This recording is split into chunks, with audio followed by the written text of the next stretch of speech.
Sa aking mahal na mga kababayan, nais kong ibahagi ang ibang magagandang balita.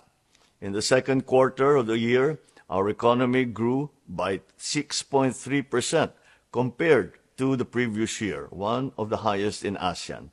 This is due to the increase in investments and construction under the Build Better, More program. Bagamat maganda ang datos na ito, wala itong kabuluhan kung hindi maramdaman ng ating mga kababayan. Kaya't patuloy ang ating pagbibigay ng sapat at kalidad na trabaho. This June, the unemployment rate dropped to 3.1%, one of the lowest on record for the last 2 decades.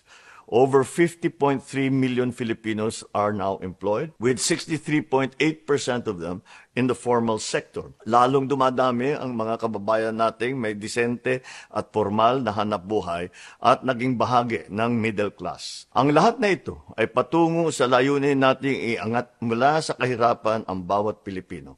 At abot kamay na natin ito. The poverty rate also dropped to 15.5%, which means we have lifted 2.5 million Filipinos out of poverty, and only 10.9% of Filipino families remain poor. Our goal is to further reduce this rate to 9% by 2028 and improve the lives of 8 million Filipinos. Inuulit ko, baliwala lahat ng ating ginagawa kung walang pagbabago sa buhay ng mga Pilipino.